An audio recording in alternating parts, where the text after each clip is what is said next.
بإسلامي وإيماني أضاء الكون وزمن بإسلامي. You know, if you are single and you're not married, you have an issue. You have an issue.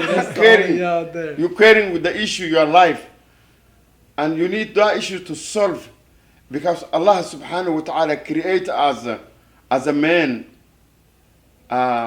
is more than activity than the female. So you have to have your own family, your own wife. Then you will be tranquility and cool yourself. You will relax. You'll calm down. Yeah, you calm down. You're relaxing, and then when you go to the masjid, your heart is calm and cool. You don't think about goofy stuff in your brain. You don't think about goofy stuff, yeah. So Ramadan, one of the key help the person is he should be married. He should be married. And the last Ramadan, 5 marriage we complete. No way. Yeah. Five people got married. People five couples got married in Ramadan last year. Last year. You were there. You knew it. Yes. MashaAllah, MashaAllah. Ustaz Sulaiman, what do you think? Should people make life-changing movements right next to Ramadan or in Ramadan? Wallahi, I would say no, they shouldn't, because it affects their motivation. Yeah. If you're busy and occupied, I can't talk about marriage because I'm not at the sheikh's level, but I would say that, try to make yourself free to Ramadan in any way possible.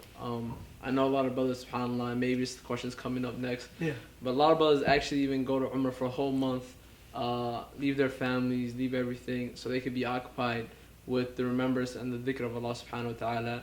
And the Prophet ﷺ himself, as we would talk about ihtikaf and stuff. So it's that mindset of leaving the dunya and chasing the akhirah. Yeah. Which leads me to my next question. A lot of people, a lot of brothers, especially since this is the brothers club, but we talk about the brothers and the sisters and the families and everybody.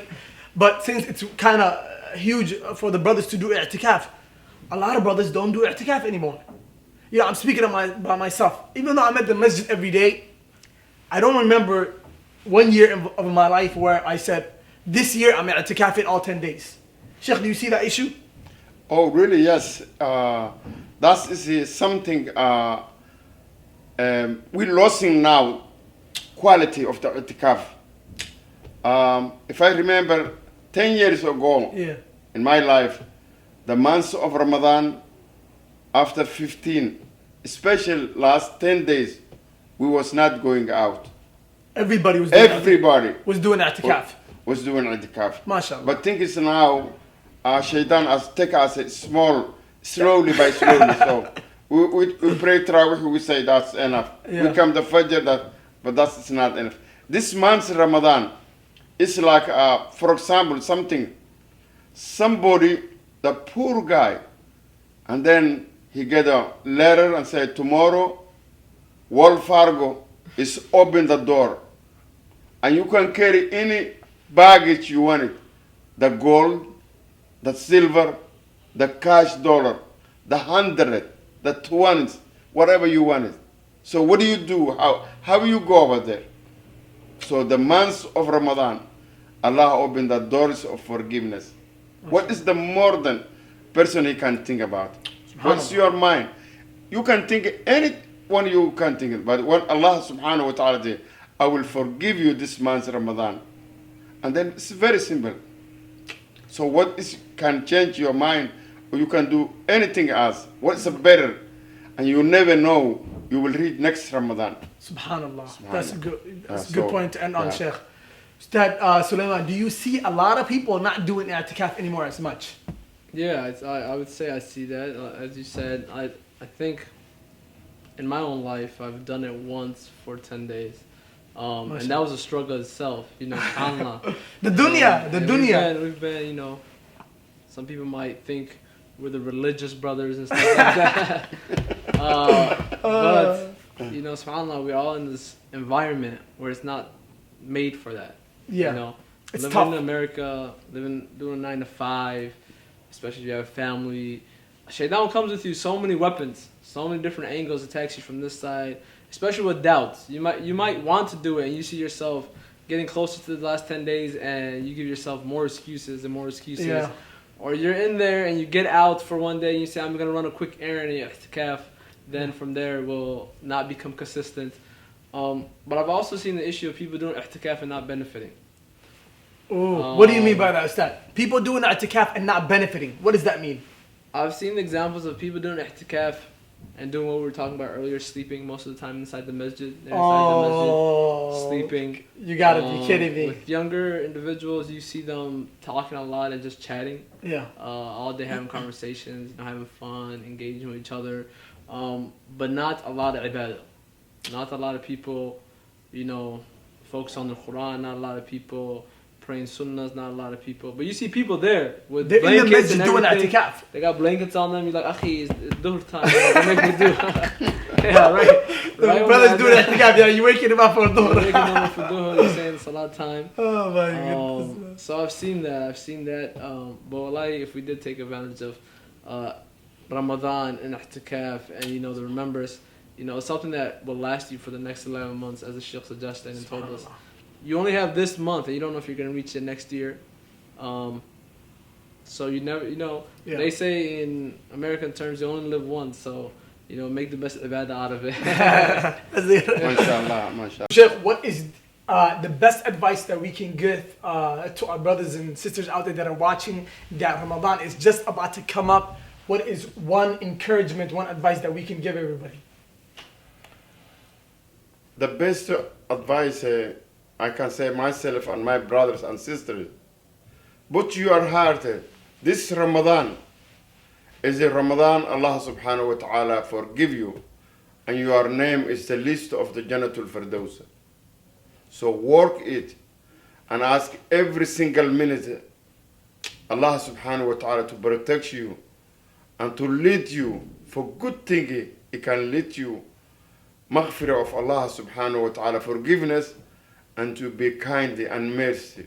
And if Allah subhanahu wa ta'ala forgive you this month of Ramadan, the rest of your life will be humble and you're done. MashaAllah. Ustaz Sulaiman, what do you think is a good advice, especially to our young brothers and sisters out there that might be coming into Ramadan, a little bit shaky? Yeah. I had a young brother come up to me a few days ago. He's like, Brother Najib, last Ramadan I had a great Ramadan, but this year coming into Ramadan I'm not doing good, so I don't know how my Ramadan is going to be. What are your thoughts on that? Bismillah, I would say first, remember the Prophet ﷺ's hadith that inna a'mal bin niyyah, that all actions come from the intention. So coming into Ramadan, make sure that your intention is really for Allah subhanahu wa ta'ala. There's a lot of people that fast just to fast. It's become a tradition. Because everyone else is fasting, parents are fasting, there's no food at home. Doesn't really mean that you have to fast, but you're fasting for Allah subhanahu wa ta'ala, you're fasting to please Him, you're fasting for forgiveness. So make sure that your attention is really for Allah subhanahu wa ta'ala. And once you make sure of that, and you put yourself in check and you put your soul in check, then things will become easier for you. The second advice I would give is to know that the Prophet ﷺ, like the Shaykh was saying earlier, our biggest weakness is knowledge. Knowledge about the rewards, knowledge about the punishments. If we only knew, then we would work harder. The Prophet ﷺ talks about in the instance, or the scholars used to say, how can those that sleep, knowing that Jahannam is under them, and knowing that Jannah is above them, how can they sleep in between that? Because one you're trying to escape from, one you're trying to reach, and everything needs, action, it needs determination, it needs commitment. The same could be said for Ramadan in that aspect where you need to come with that mindset, especially in this capitalistic system. They say the ones that wake up earliest get the warm head. The ones that wake up earliest get the fresh worms or something like that. I don't remember what it was. So the ones that come in Ramadan, they have some days under their belt where they fasted. They've tried to get started reading the Quran. They've tried to start coming to the masajid before Ramadan even comes in. So you give yourself that boost. And momentum, yeah. And to really know, wallahi, I think this is the most important thing, to really know that if you lose out in the month of Ramadan, you have no chance. You have no chance because you have the Prophet ﷺ's dua against you. You have the angel Jibreel dua against you. You know, and that doesn't mean that you can't make tawbah for it. Yeah. But it means that Allah subhanahu wa ta'ala is trying in so many ways to forgive you. In so many ways to get you into Jannah. He's closed the gates of hellfire. He's opened the gates of Jannah. He's closed the shayateen for the most part. I mean, if you lose out on all these opportunities, it's like you're hurting yourself. You're dodging the rahmah of Allah subhanahu wa ta'ala. Man. You're running away from Allah's forgiveness. He's trying to forgive you. So you have to work hard in Ramadan to not get forgiven. You have to work hard. That's a golden statement. That's the real point. Yeah. That's the real point. Because Allah does it in so many ways. You know, the fasting, every day you fast, the Prophet says 70 years away from Jahannam. You get pushed away from Jahannam. 70 years. Subhanallah. It's authentic hadith. Times that by 30. Subhanallah. You know, every day you fast. So imagine you are working hard against your own self if you don't take advantage of this Ramadan. And the only way you could truly take advantage is that you really check yourself. Yeah, you check your soul, you check your attention, you check your mindset, and you say, everything I'll put aside for this 1 month. You know, everything I'll put aside, and I'll come back to Allah subhanahu wa ta'ala. And you ask forgiveness. You come into Ramadan, you ask forgiveness from those people around you. Yeah, there's people that have grudges against each other. There's people that are mad at each other. There's family members that don't talk. There's friends and kinship that are broken. You ask forgiveness from the human beings. And then you ask forgiveness from Allah subhanahu wa ta'ala. So you come into this month with a clean heart, with a fresh mind, that you capitalize on this advantage. This is my recap on the advice, which is after having good intention. What I would add to that is surrounding yourself with good people. If you surround yourself with good people, it makes that much easier to have a good Ramadan. Excellent. Right? Sheikh, does that make a big difference? What are your thoughts on Excellent. surrounding yourself with good people? Right. Even if you have bad friends the rest of the year, but this Ramadan you're like, I'm done. I'm cutting all them off. I'm hanging out with Ustaz Sulaiman, Sheikh Ibrahim, all Ramadan. I'm holding on to Sheikh Ibrahim all Ramadan. I'm not going nowhere else. Sheikh, does that make a difference? Good title with Allah subhanahu wa ta'ala. Make that true. Oh my God. Sheikh, does that make a difference? Surrounding yourself with good people. Right. Yeah, it's make a big difference. Subhanallah. It's make big difference. I think another thing I remembered is that, subhanAllah, you see a lot of people come in with a high sense of urgency. Now you come in the first day of Ramadan, the second day of Ramadan, third day of Ramadan, you can't find a place to pray. It's full. Besides, it's full. Yeah. Your shoes you probably put in a bag because you don't have a place to put it in. But by the 10th day, 11th day, 12th day, it dies out. Yeah. What happened? Everything starts, phasing out.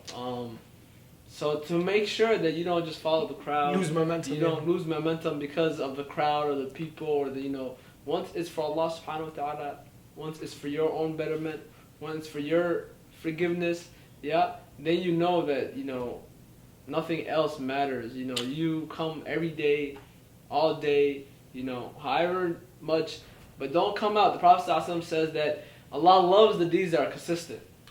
No matter how big they are. No matter how big they are. SubhanAllah. Not just, you come in strong, hard and then you die out in by the 10th day. Right. Just the little you can do. And then the last thing I will recap is that, I used to remember a lot of scholars, they say, read the Quran, this is the month of the Quran. MashaAllah, the Prophet ﷺ used to finish the Quran twice. MashaAllah, the companions, some of them used to finish the Quran every 3 days, 7 days. So the emphasis was on the Quran. And you see a lot of young people, maybe that don't know how to read the Quran, that maybe struggle with reading the Quran, that have not memorized the Quran. They get burdened by that because they can't do it. Yeah? It's hard for them to do it. They're not a hafid, so they try to do it for a couple of days and they burn themselves out. You try to read one juz and you never read Quran for the last 6 months, and you come in Ramadan just trying to read one juz, is not a reality that you're going to keep up. Yeah. But I remember I was listening to this lecture and the Sheikh was saying that when the the companions were reading Quran so frequently and so fast. They were doing this before Ramadan. Yeah. They used to read 7 days. Most companions used to finish Quran in 7 days before Ramadan. And in Ramadan, they used to do less, 3 days. Yeah? But for us, and then when they read the Quran, because they were acting on it, they understood it, they knew what it meant, it was really deep. It was affecting them. It was deep, yeah. It wasn't just reading it. So now you see people just reading it just because they just were heard. They, you read it, but it doesn't change you. You're not getting closer to Allah. You're getting the reward for the ayat. Prophet tells us, but the changing of your life, the spirituality of it, you're losing out because you're just trying to read it. Yeah. So I've heard the scholars say now that it's not about how much you read. You should do both. Try to read as much as you can because it is sunnah to finish the Quran in the month of Ramadan. Yeah. At least once. Yeah. If you cannot do that, try to make the Quran meaningful connection. to you. Yeah. The connection between you and the Quran should be strong. So use, Shaykh Nu'man Quran has beautiful tafsir of the Quran in English. And there's all the scholars that do it in Somali. There's Arabic, many ways you can understand. Every language. I actually even like, what's that shit called that Basir, do you remember the ayat and then the translation and the ayat? You saw it in the Muqtada shit. Yes. What's his name? Yeah. If you don't remember, it's okay now. I'm not remember, but this is very delicate. Very nice CD. Is the ayat of the Quran and then English stuff. Oh, I heard that. Yeah, I heard that. It's very beautiful. It's very you nice. can put it in your car. Yeah. Al-Basira. You listen to it before you come to Tarawih. Now the ayats make a little bit more deep. Melt your heart. You know what it's talking about. Yeah. So let's put more emphasis on understanding the meaning of the Quran. You got the best advices right there from Ustaz Sulaiman, Sheikh Ibrahim, amazing guest. Inshallah, stay tuned, benefit from what has been said. Connect with Sheikh Ibrahim if you're single. I'm going to say that again. Sheikh, you're welcome to come to you. Sheikh al-Zawaj, he has 2 lists of brothers and sisters. Last Ramadan, Sheikh, you had 5 weddings happen. Right? Yes, 5 couples got married last Ramadan. MashaAllah, majority successful. When they connect, MashaAllah. Subhanallah. Sheikh, we're going to try to direct everybody towards your way, inshallah. If anybody reaches out, we're going to say, Sheikh Ibrahim, he has the Maktabah, 2nd floor. 209 and Kamil Mall. Check him out. Come to Ramadan. We actually bought a few books a few days ago. The Sealed Nectar and a lot of other books. If you need any sources, books to audio to anything, come to Sheikh Ibrahim's Maktabah. Definitely, if you want to get on that list, it's private. He's not going to expose anybody. You don't expose people, right? Najib on the list. How are you going to do that? All right, inshallah. We'll close with that. Best of luck. Hopefully, inshallah, we'll see you guys around. Hit us up. Most of us will be praying around here in the Twin Cities area. And wherever you are, inshallah, enjoy your Ramadan. Ramadan Mubarak, Ramadan Kareem. And inshallah, we hope the best for everybody. And with that being said, نسأل الله أن يجعلنا مع الفائزين. We ask that Allah subhanahu wa ta'ala makes us those who are successful. وصلى الله وسلم على نبينا وعلى آله وصحبه أجمعين. بإسلامي وإيماني أضاء الكون وزمن بإسلامي